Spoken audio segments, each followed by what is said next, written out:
చెడు మీద మంచి సాధించిన విజయమే దీపావళి పండుగ అంతరార్థం. ఈ పండుగ రోజున ప్రతి ఇల్లు దీపాలతో కళకళ్లాడుతూ ఉంటుంది. అమావాస్య చీకటిని పారద్రోలే వెలుగుల వేడుకైన దీపావళి గురించి కొన్ని విషయాలు ఇప్పుడు తెలుసుకుందాం.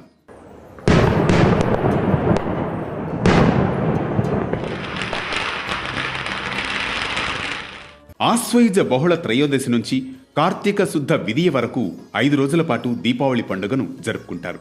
ఆశ్వయుజ మాసం అంటేనే విజయమాసం. అధర్మం మీద ధర్మం విజయకేతనం ఎగురవేసే మాసం ఇది. ఈ నెల శరన్నవరాత్రులతో ప్రారంభమవుతుంది. ఈ మాసంలోని తొలి 10 రోజులు జగజ్జనని నర్తించి మహిషాసుర సంహారం చేస్తే, మాసాంతంలో చతుర్దశి నాడు సత్యభామ సమేత శ్రీకృష్ణుడు నరకాసుర సంహారం చేసి విజయ దుందుభి మోగిస్తాడు. 2 రాక్షసుల సంహారంతో సర్వలోకాలు ఆనంద దీపాలు వెలిగించిన రోజీది. అంతేకాదు, రావణ సంహారానంతరం శ్రీరాముడు సతీ సమేతుడై దీపావళి నాడే అయోధ్యకు తిరిగి వచ్చాడు. ఈ సందర్భంగా అయోధ్య నగర ప్రజలందరూ దీపాల వరుసలతో సీతారాములకు స్వాగతం పలికారు. పంచపాండవులు అజ్ఞాతవాసం ముగించి హస్తినకు తిరిగి వచ్చింది కూడా ఈ దీపావళి రోజునే. వామనుడు బలిచక్రవర్తిని పాతాళానికి పంపించింది కూడా ఈ దీపావళి రోజునే. బలిచక్రవర్తి ఏడాదికి ఒక్కసారి అంటే దీపావళి రోజున భూమి మీదకు వచ్చి తన ప్రజలను తనివితీరా చూసుకుంటాడని నమ్మకం. అందుకే కేరళీయులు ఈ పండుగను బలి అమావాస్యగా జరుపుకుంటారు. ఇవన్నీ దాదాపు అందరికీ తెలిసిన కథలే. అయితే దీపావళి పండుగ రోజున శ్రీ మహాలక్ష్మి దేవిని పూజించడం వెనుక కూడా ఓ కథ ఉంది. ఒకసారి దూర్వాస మహర్షి ఇంద్రుడి వద్దకు వెళ్ళాడు. ఇంద్రుడు దూర్వాస మహర్షిని గౌరవించి అతిథి మర్యాదలు చేశాడు.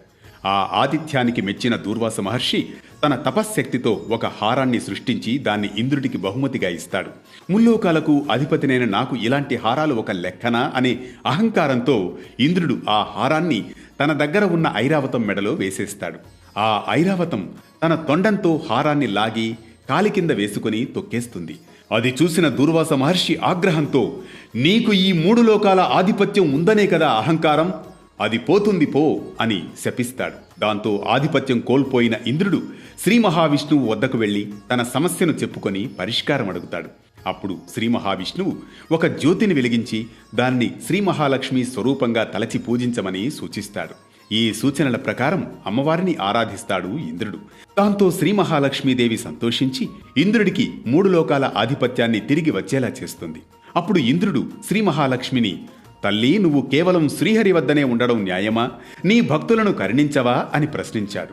నన్ను త్రికరణ శుద్ధిగా ఆరాధించే భక్తులకు వారి వారి అభీష్టాలకు అనుగుణంగా విజయాన్ని కోరేవారికి విజయలక్ష్మిగా, విద్యార్థులకు విద్యాలక్ష్మిగా, ఐశ్వర్యాన్ని కోరి ఆరాధించే వారికి ధనలక్ష్మిగా, కోరికలు నెరవేర్చే వరలక్ష్మీదేవిగా అభయమిస్తాను అని అమ్మవారు ఇంద్రుడికి సమాధానమిస్తుంది.